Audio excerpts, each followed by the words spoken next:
Dr. Courtney Ray. Oh my gosh, Dr. Courtney Ray. We went to school together. We're in high school together. Yeah. I'm glad to be here, Dr. Buckfield. We did big things in the class of '96. For real? Yeah. True. Yeah. So Courtney's gonna this is Dr. Courtney Ray. Just give you a little brief bio. She got a bachelor's in psychology and theology from Andrews University. And then she did a master's of divinity at Andrews Theological Seminary. And then she did a PhD in neuroscience and neuropsychology from Loma Linda University. As I said before, she went to high school with me, Northeastern Academy. This girl is a Seventh-day Adventist college graduate school. Like, she went all the way. Thank you so much, Dr. Ray, for joining me. We're going to talk about what you do. But before we do that, I want to ask you one thing. When did you fall in love with your discipline? I think that I've always kind of liked the idea of science, and I've always loved the idea of helping people, but I didn't always know exactly how I was going to use those things in combination with one another. And like you had said, I went to Andrews. I got my MDiv before I got my PhD in psychology, and so I pastored for a while. And as I was pastoring, I pastored actually for 17 years. And as I was pastoring, working with congregations, different things like that, one thing that I noticed was that there were a lot of people who would come to church and they would want to speak to a psychologist, or, well, they would want to speak to a pastor for counseling. For counseling. But the thing is that, what we get in seminary and training for counseling, for pastoral counseling, is not usually sufficient for what people need, because if people have really serious mental health concerns, then they need to go to somebody who really address those things. But people would be reluctant to do that because they were just like, oh, I don't want to go. Like, there's a lot of fear, especially in communities of faith, and especially in minority communities. And so a lot of there's a stigma attached to mental health, and it's amazing that I'm talking to you right now about that in line with what's going on with Stevante, right? It's amazing how it's happening right now. But yeah, it's a stigma in community, and I watched his cousin yell out, like, where are the mental health professionals? And I feel like she was saying, where's the church? And the reality is we need more mental health professionals in the church, like yourself. Absolutely. And so that's kind of what I had wanted to do, because I figured that if I didn't refer people, I can refer people all day, but if they don't go because they feel a stigma to do it, then that's not going to be helpful. And so what I had originally intended to do was to go ahead and get my degree so that I could be a resource where I was in my church, and to set up kind of an outreach, mental health outreach that was church-based. There were a lot of different circumstances why that didn't work out at the church where I was at, but that's still kind of a long-term goal that I intend to do. And so just that ability, that combination of the things that I love, the passion I have for science and psychology, and then being able to use that in service to other people is really what draw me to that combination of doing neuropsychology. Yeah, it's like a perfect blend. I totally see it, and at first, like you said, you were pastoring for a long time. And then I'm like, yeah, neuroscience, neuropsychology mixed together with theology to help people, science mixed in helping people. That's awesome. That's awesome. Okay, so what tools did you use to discipline yourself? You were a brilliant girl, though. So what did you use to discipline yourself? Well, you know what? One of the things that I will say, like, I'm not gonna lie, school was something that I really enjoyed. I always liked it, and it wasn't very hard for me. Like, academic stuff kind of came easy to me, but that still doesn't mean that I didn't need discipline. I think most of what I used wasn't necessarily like a tangible tool, but like people. Like, people were the most important component to me really doing well, because I had people who I trusted, who were keeping me accountable to my goals, people who would help me, like, if I was getting discouraged, especially, I mean, and you know, like, doing a doctor is not, like, super easy. It's really discouraging at times, especially if you have to do research, and you have to, like, go and finish your dissertation, and it's easy to want to quit, no matter how good you may be or proficient you may be in a subject. Unless you have the motivation and the drive to actually do it and complete it, you're not going to be able to get very far. And so building a team of people around me that, like, supported me and who I was supporting of, like, that was really the most, I think, important part for me in trying to get to where I needed to go. Like, every step of the way, I had to have, like, accountability partners. You know? That's the key word. Accountability partners, especially when you're doing your PhDs, because I remember, like, this has nothing to do with how smart you are. When you're doing a PhD, this is science. When you're doing neuroscience, and neuroscience is one of the toughest fields to get a PhD in. I mean, majority of people I know, when they chose neuroscience, they were in it for like 8-9 years.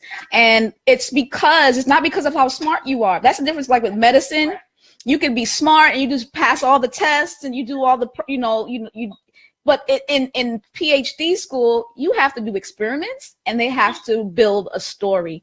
And it doesn't matter how long it takes to build the story. Until you build this novel story, something that is new, you will be there. And so it takes endurance. I'm so glad that I went home, because I had a safety net at my home church. My mother, I would go home every weekend to worship and then get some good food and then go back to the Bronx to Einstein. It was the network of people that got me through Einstein. Yeah.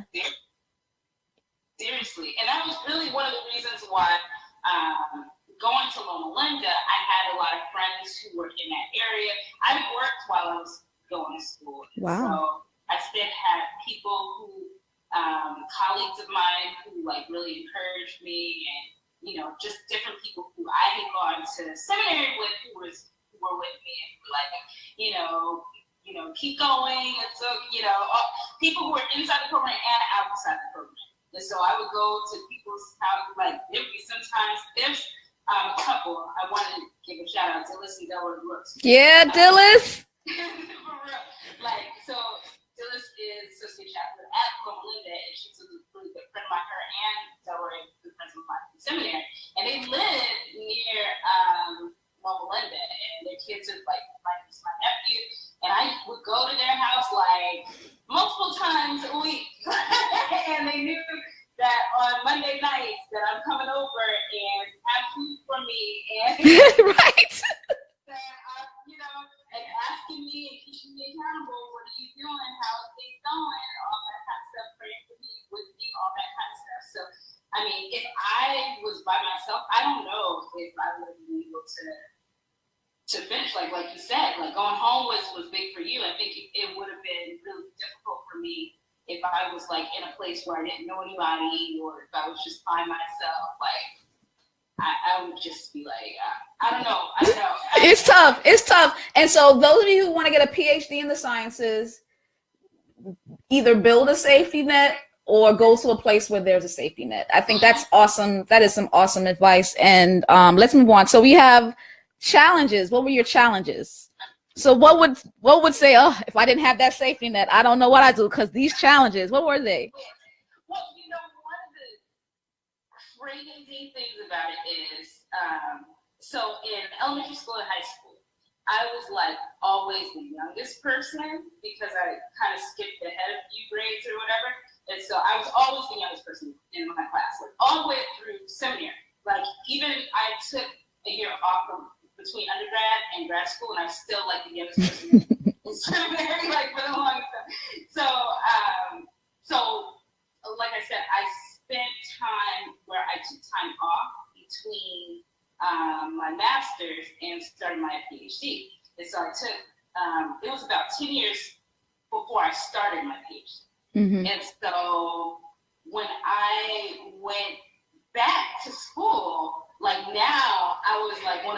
older. You're the older student. You finally experienced being an older student. Like, oh my goodness. And so that was like such a weird experience for me. Like now I'm like, and it's a little bit intimidating too, because it's like, these people, they just came out of school, like they just are fresh out the box from undergrad or maybe a master's program or something like that. But it's like I'm like a decade older. Maybe 7 years. Maybe 7 years. Maybe. It's still yeah. a lot, and I was just kind of like, oh man, I don't know. Like there was a while before I actually started the program that I was like, oh man, I don't even know whether or not I should do this. I don't know if I still like remember how to be a student, that kind of thing. And then the other thing that I remember going the first day of class, I cried. Like I cried. Like I don't know what I'm doing. What was the class again? Do you remember the class? It was statistics class. Okay. Yeah.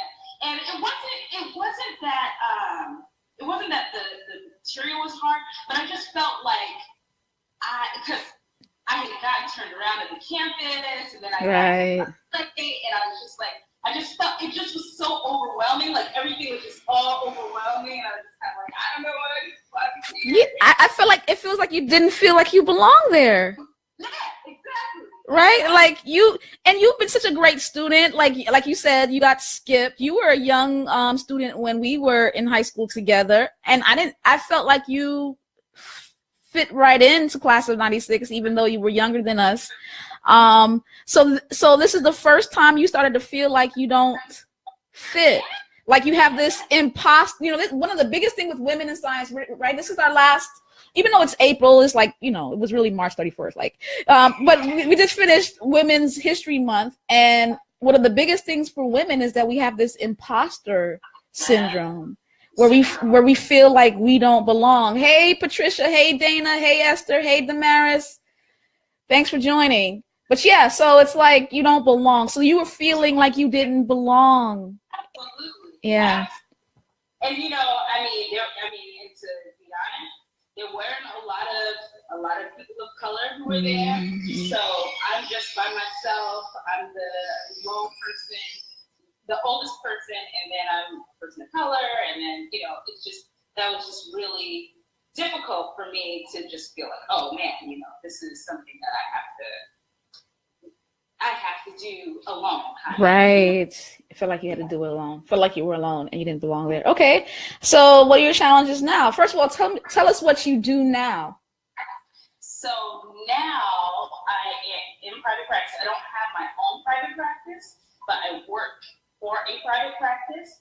And then I also teach at college. Okay, so you're a professor and you are a neuropsychologist at a private practice. Okay, so what are your challenges? So now I would say kind of the same things, like, being, there's not a lot of people who look like me in my field, so that's something that's a big deal.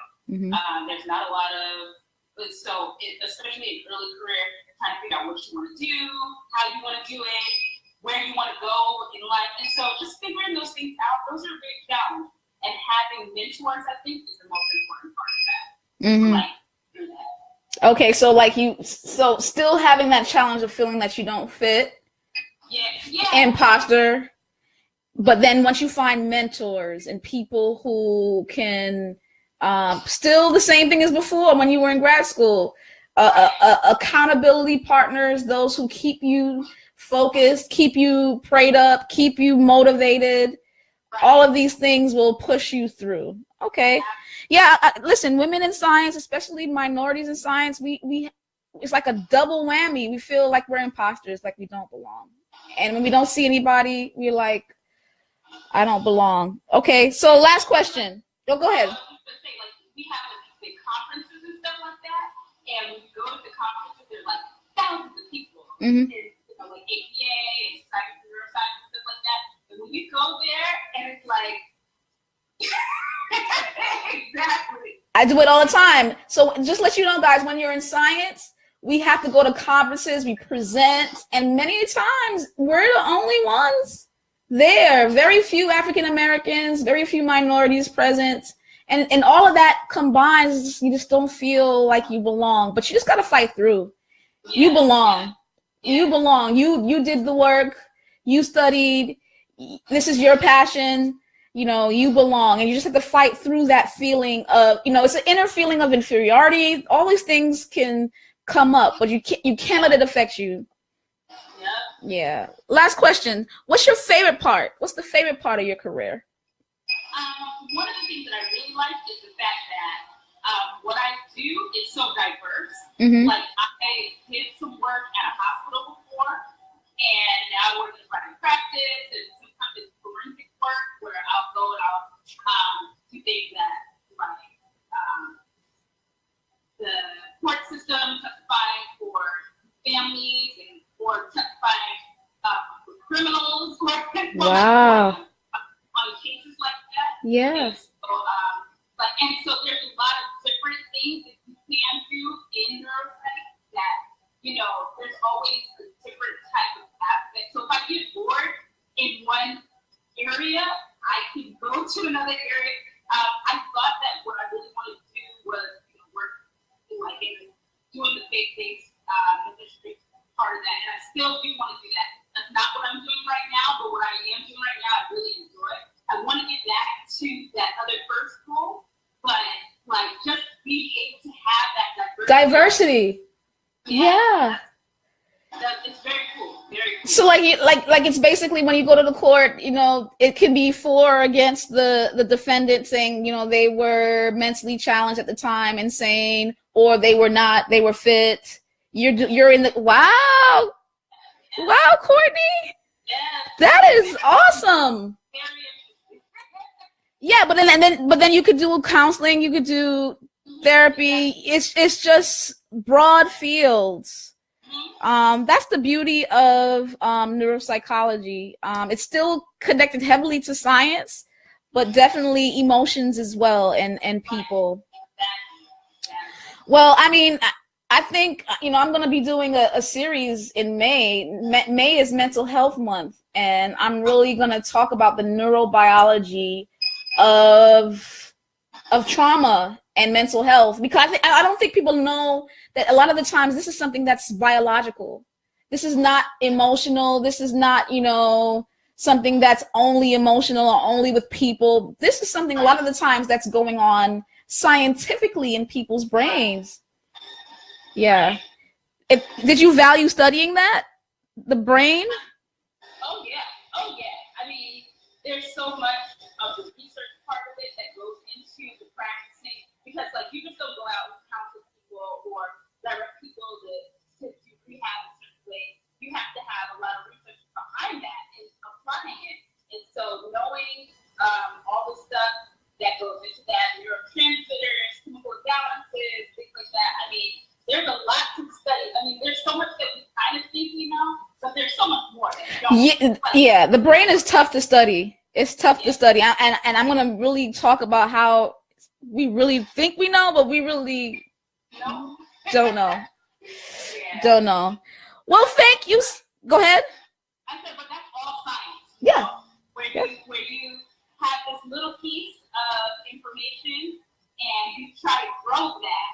But then once you get to know something very well, you understand like, oh wow, we really don't know as much as we thought we knew about it. Yeah. That's what happened when I got a PhD. I found out how much I didn't know. Exactly. It's like age. You as you age, you find out how much you don't know, you know? Well, thank you so much, Dr. Courtney Ray. Thank you for having me. It was an awesome interview. You brought a new twist to science, neuroscience and neuropsychology. And I just thank you so much for explaining that to us. I am the phenomenal STEMist, and so is Dr. Courtney Ray. So is she. Yeah. Thanks so much, guys. Thanks for joining. Thank you.